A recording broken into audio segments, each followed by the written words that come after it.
আসসালামু আলাইকুম। শুরুতেই বাংলাদেশের বিএনপি, জামাত, সাধারণ মানুষ, এমনকি আওয়ামী লীগও সবার কাছে মাপ চাই যে এই ইউনূস যখন তার ক্ষমতায় আসে তারপরে মনে করেছিলাম যে শেষ বয়সে অন্তত বাংলাদেশের জন্য কিছু একটা করে যাবে, যেহেতু তার বিরুদ্ধে শেখ হাসিনা ছিল, সে শেখ হাসিনার বিরুদ্ধে করেছে, নির্যাতিত। সে কারণে আমি মনে করেছিলাম যে অন্তত এই মানুষটা করবে। তো এবং এবং যেটা সত্যি কথা যে ভারতের ব্যাপারে তার নেগেটিভ যতটুকু ছিল, পজিটিভ ছিল না। নেগেটিভের ব্যাপারে অনেক কোশ্চেন আছে, আগের সরকারের চাইতে বেশি পরিমাণে ইলিশ পাঠানো, সে আদানির সেই চুক্তি রাখা, তারপরে ভারতের কাছ থেকে তেল পেঁয়াজ টেয়াজ, এই হাবিজাবি চাল টাল যা যা আছে, আলু যা যা আছে, এগুলো সব কিছু কন্টিনিউ করা, তাদের ট্রানজিট কন্টিনিউ রাখা, তাদেরকে বন্দর ব্যবহার করতে দেওয়া। তারপরে গ্রামীণ যেটা ফোন, যেটা সেইখানেও ইউনূস সেই ইন্ডিয়ান লোকজনই রেখে গিয়েছে, কোনো সমস্যা নেই। ও একদম নোখ থেকে মাথা পর্যন্ত ওকে যারা যারা চেন, এরকম বেশ কয়েকজনের সাথে কথা হয়েছে, প্রচন্ড স্বার্থপর একটা মানুষ। ওর সাথে স্কুলে পড়াশোনা করতো, এরকম একজনে বলেছে ভয়ঙ্কর স্বার্থপর একটা মানুষ। তো তারে আমি আমার মুখ দিয়ে বলেছিলাম যে 5 বছর হোক, 20 বছর হোক, আমার মনে হয় এই ভুলটা বাংলাদেশের বহু মানুষ করেছেন, আমিও করেছি, এটার জন্য আমি ক্ষমা চাই। যে ও 5 বছর থাকুক, 20 বছর, যতদিন মনে চাই ইউনূস থাকুক, এই কথা বলেছিলাম। এটার জন্য আপনাদের কাছে মাপ চাই, মানুষ হিসাবে ভুল করেছি, ভুলটার জন্য মাপ চাই। এই বদমাইশ যতদিন ক্ষমতায় ছিল, যত দিন যাচ্ছিল, ডিসেম্বর মাসে ওরে শহর গোষ্ঠী শুদ্ধ পুরো এই ক্যাবিনেটে আপনার ধুলাই দিছিলাম না, আপনাদের মনে আছে না? এই ধুলাই দেওয়ার কারণ কি জানেন? একদম শুরু থেকে দেখেন, সে বাংলাদেশের মানুষের সাথে একদম টোটালি একটা মানে শয়তানি করে গিয়েছে। বিডিআর কমিশন গঠন করলো, কমিশন গঠন করে কমিশন রিপোর্ট দিয়েছে, সে কিছুই করে না। আলেমরা সব জেলে, একজন মানুষের সে ছাড়ায় নেই, বরং সে আলেমদেরকে রাখার জন্য আমেরিকার দূতাবাস দিয়ে সে চাপ দেওয়াইতো। আমেরিকান দূতাবাস বাংলাদেশের ব্যাপারে জানে না। আমেরিকান দূতাবাস এই যে জঙ্গি নাটক শেখ হাসিনা করেছে, তাদেরকে যেভাবে বোঝানো হয়েছে তারা সেভাবেই দেখেছে। এখন তাদেরকে তো বলতে হবে যে এই যে দেখো, আমাদের দেশের জঙ্গি নাটকগুলো এইভাবে এইভাবে শেখ হাসিনা সাজাইতো, এই নাটকগুলো আসলে তাদের আর্টিফিশিয়ালি ক্রিয়েট করা, এই দেশে জঙ্গি টঙ্গি কিছু নাই, বলতে হবে তো। আমি আমি সরাসরি যতজনের এই জামিনের ব্যাপারে আমার সম্পৃক্ততা ছিল, এই মানুষগুলোর ধরেন, আমি প্রথমে অ্যাটর্নি জেনারেল, এর আগেও একটা প্রোগ্রামে বলেছি, সবচাইতে বেশি আলেমদেরকে ছাড়ার ব্যাপারে অ্যাটর্নি জেনারেল আগের, অর্থাৎ বর্তমান যিনি আইনমন্ত্রী আছেন, সবচেয়ে বেশি কাজ করেছেন তিনি। এরপরে সমস্যা করতো ডিজিএফআই। তো ডিজিএফআইয়ের সাথেও পরে সেনাবাহিনীর একজনের মাধ্যমে হইলো যে ডিজিএফআই আর তাদের এই জামিনগুলোতে বাধা দিবে না, দ্রুত কারা কর্তৃপক্ষের কাছে গেলেই সাথে সাথে করবে। কারা যিনি আইজি প্রিজন, তিনিও, তার সাথে আমি যতজনের ব্যাপারে কথা বলেছি, তিনি 5 মিনিট সময়ও নেয় নেই। ইলিয়াস ভাই আমি দেখছি, অনেক সময় টেক্সট চালাচালি হয়েছে, ইলিয়াস ওকে দেখছি, জাস্ট ফাইল পাঠাইতাম যে জামিন হয়েছে, 15 মিনিটের মধ্যে ছাড়িয়ে দিত। কিন্তু এদের ভেতরে 2 একজনের সাথে কথা বলে ওনারা আমাকে একটা কথা বলতো যে ভাই দেখেন, আপনি তো এদের জামিনের ব্যাপারে অনেক করেন, কিন্তু সমস্যাটা হলো আমরা একজনকে জামিন দিলেই, একজন বিচারকের সাথে পর্যন্ত এটা নিয়ে কথা হচ্ছিল, ভাই আমরা জামিন দিলেই আমাদেরকে প্রেশার দেওয়া হয় আমেরিকান দূতাবাস থেকে, সেখান থেকে যেহেতু আপনারা এই জঙ্গিরে কেন চালেন। এখন আমেরিকান দূতাবাসের বুঝাবে কে? ইউনূসকে বুঝাইতে হবে। ইউনূসের তো সেই ক্ষমতা আছে, সে তার নিজের ব্যক্তিগত প্রয়োজনীয়তা সে 300-400 ইন্টারন্যাশনাল ফিগার, সাবেক প্রেসিডেন্টের দিয়া, তারপরে আপনার Wall Street journal, new York Times, এগুলোতে নিউজ করাইতে পারে, বিজ্ঞপ্তি দেওয়াইতে পারে। ওনার এই ক্ষমতাটা নাই। উনি এই আমেরিকান এম্বাসিকে বলতে পারতো না ডাইকা যে দেখো 2-3টা ঘটনা দেখাই দিলেই তো হইতো, এই যে গাজীপুরে 7টা ছেলেরা মারলো, এই যে জাহাজ বাড়িতে, এরকম অনেক ঘটনা আছে, সবকটাই তো হাসিনার তৈরি করা। এটা তো বলতে পারতো যে ভাই এইখানে এই ঘটনাটা এই ছিল, শেখ হাসিনা এইভাবে এইভাবে এটা বানিয়েছে। কিছু করে নাই। ওদের মানে বহুত ঠান্ডা হয়ে আছে। কেন আছে জানেন? ইউটিউব চ্যানেল, ফেসবুক, সব এই ইউনূস, তারপরে এই যে ফয়েজ তোয়েব, এগুলো মিলা ভুলে গেছি মনে করছেন? এগুলো ভুলে গিয়েছি। ফেসবুক পেজ একটা করছেন, 10টা দাঁড় করাইছে, এর মধ্যে 3টা মিলিয়নের উপরে আছে। হ্যাঁ, আরো অর্ধ মিলিয়ন টিলিয়ন এরকম আসতেছে, এগুলো সব দাঁড় করাইলাম আস্তে আস্তে। ইউটিউব চ্যানেল করছিলেন, ইউটিউব চ্যানেল তো দাঁড় করাইছি আল্লাহর রহমতে, আরেকটা 1 মিলিয়নের দাঁড় করাইছি। হ্যাঁ, সো এগুলো দাঁড় করাইছি এই তোদেরকে ধরার জন্য। তোরা এই দেশে যা করে গেছিস, এইটার এই দায় 100 বছর বাংলাদেশকে দিতে হবে। বাংলাদেশের মানুষ 2000 মানুষ জীবন দিয়া এই দেশটা ঠিক করতে চেয়েছিল, বৈষম্য দূর করতে চেয়েছিল, তোদের কারণে সেটা হয় নাই। যত দিন গিয়েছে প্রতিটা ঘটনার সাথে যতই জড়াচ্ছিলাম দেখছিলাম যে আমার সব জায়গাতে তারা সেই আওয়ামী লীগের এগুলোকেই টানা টানা পেঁচায়, এরা বলে মব সৃষ্টি করে। কোনো জায়গা হয়েছে এরকম তাদেরকে মানে প্রেশার না দিলে কোনো কোনো ঘটনা হয়েছে? সুপ্রিম কোর্টের বিচারপতি বলেন, তারপরে জজ বলেন, তারপরে আরো যেই সব জায়গাতে পুলিশের ঊর্ধ্বতন কর্মকর্তা থেকে শুরু করে সচিবালয়, প্রতিটা জায়গায় ওনাদের গিয়ে আন্দোলন করতে হয়, এরপর ওনারা সরায়। আবার ওনারা মব দোষ দেয়। মানুষ, আপনি যেটা মানুষ যেটা চায় সেটা করলে তো আপনাদেরকে মানুষ দাবি করার দরকার ছিল না, আপনারা করেন নাই, সেই জন্য মানুষের দাবি করতে হয়। এইভাবে চলেছে এবং যত দিন যাচ্ছিল দেখছিলাম যে না, এ তো কোনো কিছুই করে না। সে 1.5টা বছরে তার নামে ট্রাভেল এজেন্সি পর্যন্ত নিয়েছে, তার পরিবারের লোকেদের নামে, বিশ্ববিদ্যালয় থেকে শুরু করে সব কিছু তিনি নিয়েছেন। খালি জুলাই সনদটা তিনি বাস্তবায়ন করতে পারেন। এখন সব দোষ বিএনপি। আর একটা বিএনপি একটা রাজনৈতিক দল, বিএনপির জুলাই সনদ করে তারপরে বলবে যে 10 বছরের বেশি প্রধানমন্ত্রী থাকতে পারবে, এটা বিএনপি করবে? নিজের গলায় কেউ কুড়াল মারে? এটা হয় কখনো?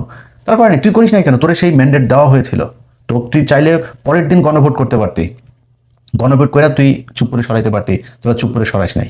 এখন বিএনপি সরাবে কেন? তোরা তো এটা কন্টিনিউ করে গেছিস 1.5 বছর।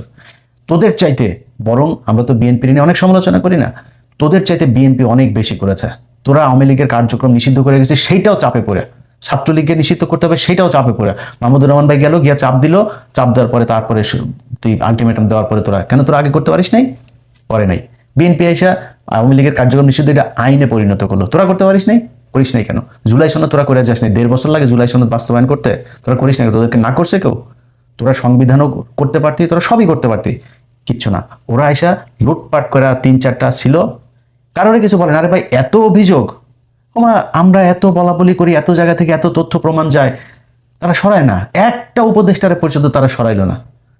এত অভিযোগ এক একজনের বিরুদ্ধে, অভিযোগ প্রমাণিত হয়, মাপও চায়। উপদেষ্টা নিজে মাপ চেয়েছে, হয়েছে না এরকম? নিজে মাপ চেয়েছে, আমার এটা ভুল হয়েছে, আমি এটা করা ঠিক হয়নি, তারপরে তার বিরুদ্ধে কোনো অ্যাকশন নাই। একদম ইউনুস বেছে বেছে বেছে বেছে তারপরে তার এনজিওগ্রাম সরকারের মধ্যে নিজের লোকজনকে নিয়েছে, তোমরা বাবা সবাই মিলেমিশে খাও, আমিও লুটপাট করে রাখাও, তোমরা আমার কিছু বলো না, আমি তোমাদের কিছু বলবো না। এইভাবে দেশটা চলেছে।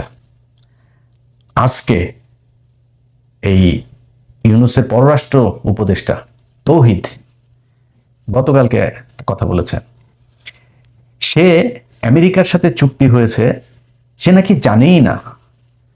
বিষয়টা এরকম হয়ে গেল, তৌহিদের বউ রাতে গ্রামে গিয়েছে, গ্রামে তো বাইরে বাথরুম থাকে না, রাতের বেলায় হাগু চেপেছে না মুতু চেপেছে, হাগু মতো করতে বাইরে গিয়েছিল, বদনাটা লোডাটা নিয়ে, আমাদের গ্রামের ভাষায় লোডা বলে, লোডা নিয়ে গিয়েছিল।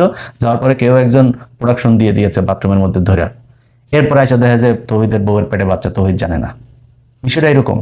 তুই পররাষ্ট্র মন্ত্রী, তো পররাষ্ট্র মন্ত্রী উপদেষ্টা হইয়া তুই জানিস না এক দেশের সাথে হয়েছে। আরেকটা আছে জাউরা, আসিফ নজরুল, ও কদিন আগে একটা বলেছে না, সে কিছু জানে, সে বিচারকদের ব্যাপারে কিছু জানে, সে একজনের জামিনের ব্যাপারেও কিছুই জানে, তাকে নাকি তারা এখন কিছুই জানে না, তারা খালি নিজেদের নিচে দিয়ে খালি জিনিসপত্র ঢুকানোটা বুঝছে, এই ছাড়া কিছু জানে না। 4-5টা ছিল, এই যে রেজওয়ানা, এই আসিফ নজরুল, তৌহিদ, আর কয়েকটা মিলা ইউনুস মিনুস, এদের কয়েকটা বান্ধবী টান্ধবী মিলা দেশটারে লুটপাট করে দিয়ে গিয়েছে। এই জন্য মানুষ জীবন দিয়েছিল।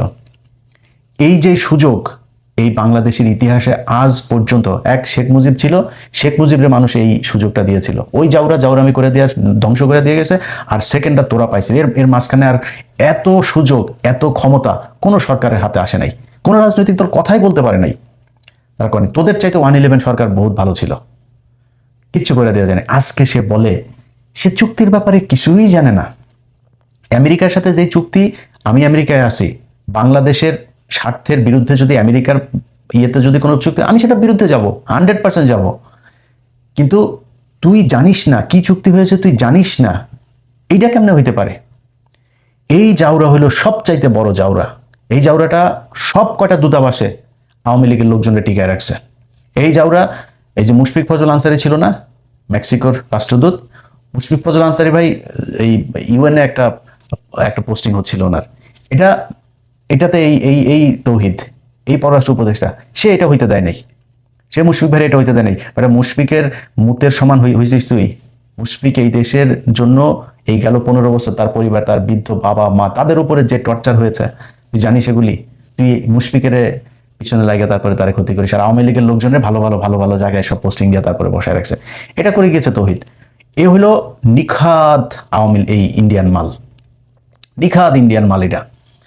সে এখন বলে কি, ধরেন সে তারে বাদ দিয়া বাইপাস করে তারপরে ইউনূস করছে, এক বক্তব্যের মধ্যে বলেছে এইখানকার যে সাক্ষাৎকার, আওয়ামী লীগ 5 বছর পরে আসতে পারে, ওই সামনে নির্বাচনে অংশ নিতে পারে। তুই আওয়ামী লীগের কিছু করে গেছিস, আওয়ামী লীগ ইয়েতে আসবে না, নির্বাচনে আসবে না, তুই করছিস কিছু? কিছু যদি করে থাকে তাহলে এখন বিএনপি করবে, জামাত করবে, তারা করবে, তুই কিছু করে গেছিস? তা আওয়ামী লীগের ব্যাপারে তুই আন্দাজে এখন এটা বলার কারণ কি? এরকম না তুই আওয়ামী লীগের ব্যাপারে বিশাল আকারের জিরো টলারেন্স দেখাই গেছিস, এখন যারা আসে তারা হচ্ছে কি আওয়ামী লীগকে আনতে চায়। বিষয়টা তো এরকম না। এই হচ্ছে এদের অবস্থা। তো এই কয়টা, এই যে কয়টা আছে, এই ইউনূসের সরকারে যেগুলো ছিল, আজকে হামের টিকায় মানুষ মারা যায়, এরা বলে কিছুই জানে না। ইউনূস এই মাদারি চীনের প্রধান এই প্রেসিডেন্টকে আপনার চিঠি লিখিয়েছে। চিঠি লিখেছে কেন? কয়লা খনিতে চীনে মানুষ মারা গিয়েছে। তোর বাপের কিরে? চীনের কয়লা খনিতে মানুষ মারা গেছে, বাংলাদেশে হামেজে এই পর্যন্ত 1000 মানুষ বাচ্চা মারা গেছে। গায়ে লাগে না তোর? তুই তো সারা জীবন তোর বউ বাচ্চা পোলাপাইন সব নিয়ে থাকিস হলো দেশের বাইরে বাইরে, তো সারা দুনিয়ায় তো তুই যেই মানে বিলাসবহুল জীবনযাপন, বাংলাদেশের মানুষের টাকা পয়সা মাইরা ও যেই আমি চুয়াডাঙ্গার প্রত্যন্ত গ্রামে বড় হয়েছে, আমি নিজে দেখেছি আমার ছোটবেলায় মহিলারা সম্ভবত, আমার যতটুকু মনে আছে রোববার সম্ভবত আমাদের গ্রামে আমরা ক্যারাম বোর্ড খেলতাম, এক বাড়ি শাহ আলম মোল্লা, ওনার বাড়িতেই এই টাকাগুলো তুলতো। মানে ওনার বাড়িতে এই প্রতি রোববারে সব গ্রামের মহিলারা ওখানে আসতো, এই গ্রামীণ ব্যাংকের লোক যাইতো, একজন ম্যানেজার, সে যাই টাকা সব নিয়ে আসতো। কোনো পুরুষকে উনি দিত না, লোন দিত না, মহিলাদের আসতে হবে। পুরুষ ওই লোন শোধ করে কিন্তু পুরুষকে লোন দিবে না, মহিলাদেরকে, মানে মহিলাদেরকে ওনার বাইরে আনতে হবে, এটা হইলো গিয়ে ওনার মূল টার্গেট ছিল। এরপরে এটার নাম নাকি মহিলাদের ক্ষমতায়ন, এটার নাম মহিলাদের ক্ষমতায়ন। তো ক্ষমতায়ন করবি, লোন নিয়ে যদি না নিতে পারে তোরে মাফ করবি না একটু? গরু ছাগল ঘরের টিন পর্যন্ত খুলে নিয়ে যেত, এই হইল গিয়ে ওনার। এগুলো ভাই থুতু উপরে ছিটাইলে নিজের গায়ে লাগে। বিশ্বাস করেন, মনে করেছিলাম যে শালায় বোধহয় মানুষ হয়েছে, শেষ বয়সে আইসা বোধহয় তারপরে একটু হবে, ঠিক হবে। ঠিক হয় নাই। ওর এই দেশের প্রতি জীবনে কোনোদিন কোনো কিছু করেন। আপনি শেখ হাসিনার আমল বাদ দেন, ইউনূস তো বিশাল প্রভাবশালী, আন্তর্জাতিকভাবে সে বিশাল, তার পরিচিতি ব্যাপক। সে চাইলে বাংলাদেশের জন্য কিছু করতে পারতো না? এই বাংলাদেশে আজ পর্যন্ত সে কোনো দেশ থেকে কোনো একটা অনুদান, কোনো বড় একটা ব্রিজ, কোনো কিচ্ছু করেছে এখন পর্যন্ত? জীবনও করে নাই। এদের সবার বিচার হওয়া দরকার। এই যে হামের টিকার গাফলতির কারণে যেই মানুষ বাচ্চাগুলো মারা গেল, একটা সন্তান পৃথিবীতে যেন কোনো বাবা মাকে যেন তার সন্তানের লাশ যেন ঘাড়ে না দেয়। মানে আল্লাহ আমাকে তো সন্তান দিয়েছে, যে সন্তানের জন্য কতটুকু খারাপ লাগে পৃথিবীর, আমি নিজ ভীষণ খারাপ একজন মানে স্বামী হইতে পারি, ভীষণ খারাপ একজন মানুষ হইতে পারি, ভীষণ খারাপ সন্তান হইতে পারি, কিন্তু পৃথিবীর কোনো বাবা খারাপ বাবা হইতে পারে না। পৃথিবীর প্রতিটা সন্তানের জন্য তার বাবা মা মানে শ্রেষ্ঠ বাবা মানুষ।